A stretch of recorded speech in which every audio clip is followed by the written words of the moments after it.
here we go again with yours truly gushing over another of the latest fantasy anime. This time, however, it's your typical and painfully generic fantasy setting, but it now includes some romance. Now how about that? Look at this neat and totally original idea that has never been done before. I can't wait to see what's in store. All jokes aside, I watched an Archdemon's Dilemma How to Love Your Elf Bride and honestly really enjoyed it. Aside from enjoying every generic isekai and or fantasy anime ever, I like every wholesome anime ever, and this is both fantasy and wholesome. Anyway, enough of me yapping, let's get to it.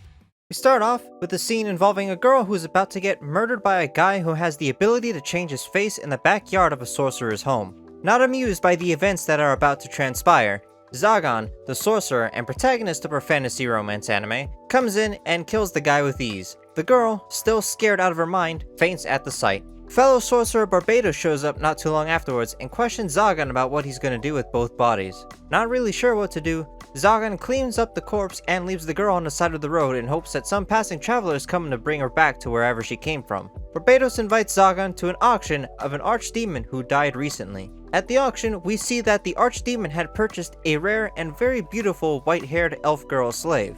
Though the starting bid was 10,000 gold, Zagan fell in love at first sight and made the completely financially responsible decision of dumping his entire 10 million gold fortune into buying this girl. Needless to say, nobody was willing to outbid him, so Zagan won the bid and brought the elf girl slave home. Now this decision brought along two problems for Zagan. One, he was completely broke, and two, he has to do what many who are wasting their lives away watching an anime video will never do, and that is, talk to a female. Zagan doesn't know how to talk to a woman, just like many who are wasting their lives away watching an anime video. His serious way of speaking terrifies the elf girl Nephelia. She's convinced herself that not a single good thing will happen to her. Despite numerous failed attempts at communication, Zagan prepares a room for her with a nice view of the outside.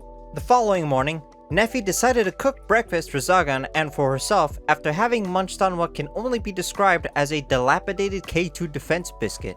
Zagan didn't have any ingredients to make anything with, so the two set off into town to go buy ingredients. However, Zagan had absolutely no money left, which proposed an obvious conundrum. On the way to town, some bandits attack a nearby carriage full of people, and at the request of Nephi, Zagan helps out the carriage. Luckily for him, he was offered a handsome reward for saving them, which is more than enough to do some shopping. As it turns out, many people were actually quite afraid of him because of his face, but seeing that Zagan has helped people out in the past, they knew that he wasn't a bad sorcerer. Sorcerers are seen as mostly evil or heartless in this world, so the general public assumes the worst about them, but Zagan seems to be the exception.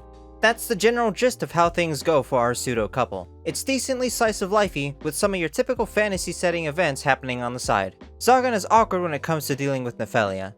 He kinda comes off a tiny bit like a bumbling idiot, but his heart is certainly in the right place. As awkward as he is, Zagan is putting in the effort and is definitely learning, albeit slowly because of it. You gotta give credit where credit is due. For anyone that loves simple rom-com shenanigans, this is pretty much how things are gonna go. Or so you think. Let's not get things twisted though, this is absolutely still an easy anime to watch, but it's deceptively simple. There's actually a number of moving parts in this story, and it does a great job at combining everything into an easily digestible package. Do you remember the girl from earlier that was nearly killed in Zagan's backyard? Well, her name is Shasteel Lilkfist, and she's actually a member of the Angelic Knights, foot soldiers who work under the chivalric order, which is essentially the church.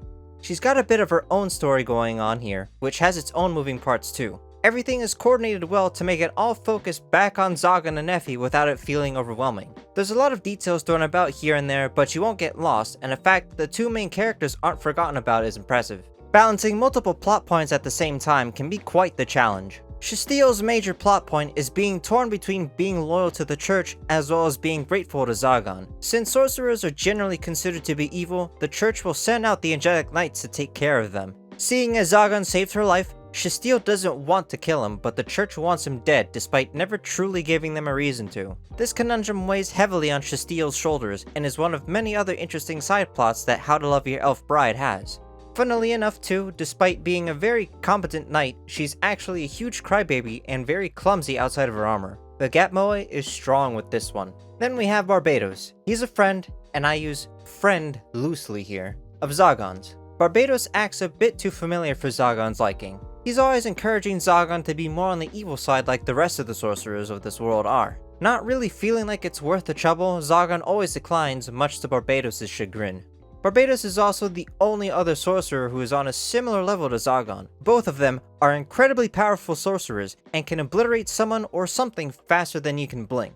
Despite being powerful enough to rival Zagan in magical prowess, Barbados is wholly unsatisfied with his current position and wishes to be stronger than Zagan. He has a bit of a jealousy streak to him. Even though Zagan was dealt every bad hand life could give to him, once he was finally back on his feet, things only went up and never went back down. Zagan basically earned every good thing possible, whereas Barbados was always second.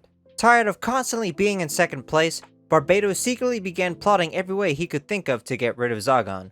As for the relationship of Zagan and Nephelia, they're pretty much every rom-com couple ever. The relationship between the two predictably doesn't really go anywhere in the 12 episodes the anime has, but the awkwardness between them is adorable and fun to witness. Individually speaking, they do grow as characters. Zagan makes good on his determination to learn to properly speak to Nephi, and I applaud his succeeding efforts. Over time, he is less personably awkward and becomes the "I really like this girl" kind of awkward. He's your typical shy little guy. Nephelia also stops being all doom and gloom and becomes comfortable having freedom. She becomes familiar with the town she and Zagan live in and manages to make some friends of her own. Everybody in town is also absolutely smitten with her. I mean, how could you not be? Nephi is a sweet, cute, innocent girl that's nice to everyone that she meets and couldn't really hurt so much as a fly. Nephelia is someone that needs to be protected at all costs, and protected she is. Mostly. I also appreciate the fact that she's a lot more open about her feelings for Zagan. I'm not entirely sure she's aware of it though, or what she's doing, but a lot of her comments put butterflies in Zagan's stomach and often left him blushing as well as herself. Nephi is a lot more courageous than she leads on. Since Nephi was bought as a slave, she has a slave collar around her neck. Unfortunately, the key to it was lost, so it was deemed almost impossible to remove it off of her. Later on, Zagan uses the power of being the anime's protagonist to remove it to truly give Nephelia her freedom.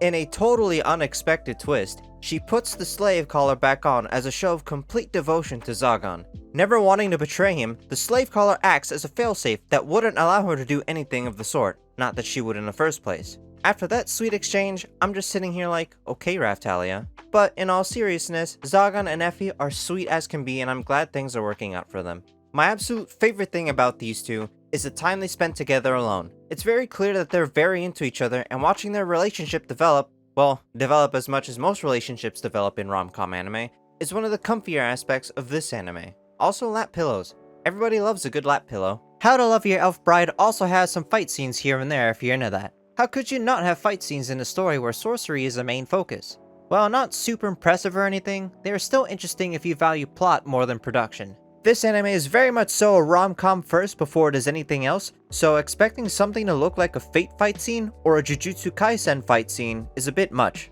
Production-wise, it's nothing special. It looks like an anime and that's all it really needs to be. It's not like it looks bad at all, so there's nothing to complain about, but nothing to write home about either. We got cute female characters and handsome male characters, and for shows like these, that's honestly the most important part. While very obviously not being the most original fantasy or rom-com anime ever made, it's still a decently solid anime. There's still enough going on in its story that it won't leave you bored and will leave you satisfied after every episode. If you're looking for something that isn't overly complex and something that's on the feel-good side, then How to Love Your Elf Bride is one of the better anime to watch this year. Also, elves stay winning this year. I'm a pretty simple kind of guy. I see cute elf, I click. That's at least 60% of the reason I decided to watch this anime. The other 40% is because I have an obligation to myself to digest every generic fantasy or isekai story in existence. So that about sums up How to Love Your Elf Bride. There's not a whole lot to say about it, but it's just a fun anime that I wanted to bring your attention to. It's one of my favorites from the spring 2024 season of anime as well. If you've seen it, what are your thoughts on it? What other fantasy and or rom-com anime do you enjoy? Let me know your thoughts in the comments down below. Until next time, see ya.